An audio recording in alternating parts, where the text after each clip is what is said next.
দেখেন আমি ছাত্র জীবনে একটা সিনেমা দেখেছি, মানে কমপক্ষে 50 বার দেখেছি। ইরানের সিনেমা, এটা হচ্ছে জাহাজ।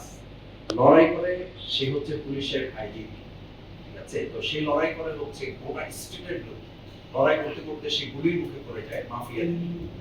কিন্তু যখন সে গুলির মুখে পড়ে, যখন হসপিটালে সে চিকিৎসা নেয়, তখন সে তার মানে তার ওয়াইফ যখন যায়, তখন সে জানতে পারে যে এই মাদকের বিরুদ্ধে লড়াই করে সে চিকিৎসা নেয় হসপিটালে, but in the mean time তার সন্তান অলরেডি মাদকে এডিক্টেড হয়ে গেছে, একটা মাত্র ছেলে।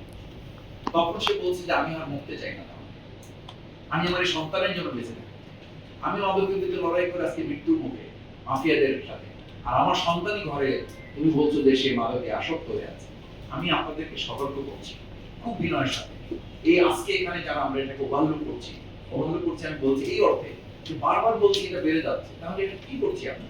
আমরা এখানে একটা হিসাব দিচ্ছি, আমরা একটা রিপোর্ট পেশ করছি সংসদে, আমরা এটা নিয়ে সংসদ সদস্যগণ, আমি যতটুকু দেখেছি সরকার, বিরোধী দল, স্বতন্ত্র সবাই মিলে এটা নিয়ে কথা বলছে, সবাই মিলে, সবাই আতঙ্কিত। এবং এখন গুলি, সন্ত্রাস এগুলোর ব্যাপারে যতটুকু আমরা আতঙ্কিত, তার চেয়ে এটার ব্যাপারে আমরা সবাই মিলে আতঙ্কিত। এবং এলাকাগুলোতে এখন চকলেট যে মানে যত সস্তায় পাওয়া যায়, তার চেয়েও বলা হয় যে একটা চকলেট কিনতে যতটুকু পরিশ্রম অর্থ বিনিয়োগ করা যায়, করতে হয়, তার চেয়েও কম বিনা মানে পরিশ্রমে, কম টাকায় মাদক তার হাতে পৌঁছে যাওয়াটা সম্ভব। তাই মাদক নিয়ন্ত্রণ অধিদপ্তরের আদতে আসলে প্রয়োজনটা কি, বা এটা কি করছে? এটা তো এই কোশ্চেনটা তো আপনাদের নিজেদেরই হওয়া উচিত। তো সেই জায়গায় গত মিটিং আমি খুব হামলি রিকোয়েস্ট করেছিলাম যে যৌথ অভিযান। তো আলহামদুলিল্লাহ ভালো যে যৌথ অভিযানটা এখন আপনারা নিয়মিত করেছেন।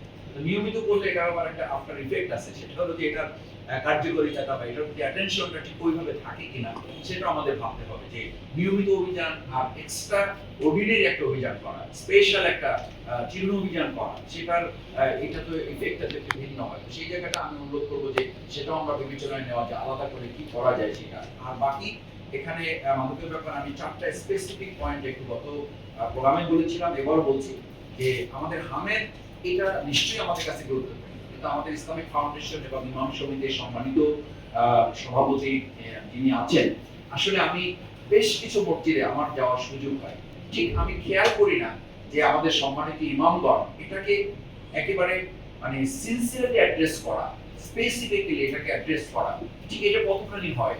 এই যে ইসলামিক ফাউন্ডেশন এবং আমার সম্মানিত আলেম যিনি আছেন, ইমাম সাহেব যিনি আছেন, আপনি একটু মনিটরিং করছেন কিনা, বা আপনাদের এটা একটু মোটিভেশনটা আছে কিনা? আমার মনে হয় যে এটার কিছু ঘাটতি আছে বলে আমার কাছে মনে হয় যে ইমাম সাহেবগণ এটা উপলব্ধি করতে পারবেন না। উপলব্ধি করতে পারলেও তারা সাহস করে আসলে বলতে চান কিনা, বা বলতে পারার ক্ষেত্রে তাদের কোনো লিমিটেশন থাকলেও সেটা আমাদের নকিয়ে নিতে হবে যে আপনার কোনো মানে লিমিটেশন আছে কিনা, থাকলে বলেন, আমরা সেটা কভার করবো, কিন্তু আপনাকে তো বলতে হবে। দেখেন আমি বাউফলে আমাকে ভোট দেয় না কেউ, আমার দাঁড়িপাল্লা কেউ ভোট দেয় না, জামাত ইসলামে কেউ ভোট দেয় না, আই ডোন্ট বিলিভ দ্যাট। আমি এটা বিশ্বাস করি না। তারা ভোট দিয়েছে, আমি বলেছিলাম 60 দিনে আমি মাদকের কবর রচনা করবো, পারিনি, আমি পারলাম। আমি সারেন্ডার করেছি, আমি অলরেডি মাপ চাওয়া শুরু করেছি, অলরেডি সারেন্ডার করেছে। কারণ করার তো কিছু নাই, আমি একা কিভাবে করবো? আমাকে তো মানে এই রেসপন্সগুলোই তো আমাকে হেল্প করবে। আমি লক্ষ্য করছি তারাই বলছে যে সর্বাঙ্গে ব্যথা ওষুধ দেবো কোথায় স্যার? এই কথা বলে বলে কি আমরা শেষ হয়ে যাবো?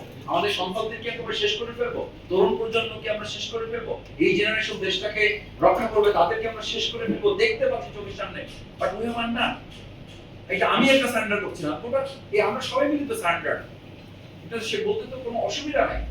আজকে 7 জন যদি কথা বলে, 10 জন যদি কথা বলে, 8 জন তো এটার ব্যাপারে কথা বলেছে। But what can মানে I do and have to do? আমরা কি করতে পারছি? সেই জায়গাটায় ইমামের ব্যাপারে আমি ইমাম সম্মানিত ইমামদের ব্যাপারে বলেছি। নাম্বার 2 বলেছি যে আমরা মাদক অধিদপ্তর তো এই উদ্যোগ নিতেই পারতো। যে একটা সেমিনার করা, একটা সিম্পোজিয়াম করা, শিক্ষক দিনে একটা সম্মেলন করা। ডিসি সাহেবকে এই সাজেশন কি মাদক অধিদপ্তর দিতে পেরেছে? বা ডিসি সাহেবকে কনসার্ন করেছে যে স্যার আমাদের তো এগুলো নিয়ে আমরা কোঅপারেশনের মধ্যে আছি, আমাদেরকে সব জায়গা থেকে প্রেসারাইজ করা হচ্ছে, আমরা নিজেরাও এটা নিয়ে উদ্বিগ্ন, উৎকণ্ঠিত। But what can I do? আমরা কি করতে পারি? তাহলে আমরা একটা সেমিনার করি, সবাইকে মিলে আমরা কনসার্নে নিয়ে আসি, আমরা একটা সিম্পোজিয়াম করি, আইনের লেগেসি গুলো আছে সেগুলো আমরা মানে আমি এলাকায় পুলিশকে যখন পুলিশ নিয়ে বসেছি, পুলিশ খুবই মানে বিব্রত আমাকে করেছে, আমাকে বিব্রত করেছে, আমি নিজে বিব্রত। কি স্যার আমরা খুব কষ্ট করে তাদেরকে ধরে নিয়ে আসছি, 3 দিন পর সে জামিন নিয়ে এসে উল্টো আমাদেরকে সেই করছে যে ধরছিলেন তো কি হয়েছে? আমি তো চলে আসছি, চলে এসে সে দ্বিগুণ মাত্রায় শুরু করে। আমি 4.5 বছর জেল কেটেছি। আমি জানি না এখানকার জেলার আছেন, নিশ্চয়ই এই জেলটা ভালো আছে। আমি জেলখানায় 4.5 বছর এদের সাথে আমি কাটিয়েছি। মানে এদেরকে রিহ্যাবিলিটেশনের চেষ্টা করেছি।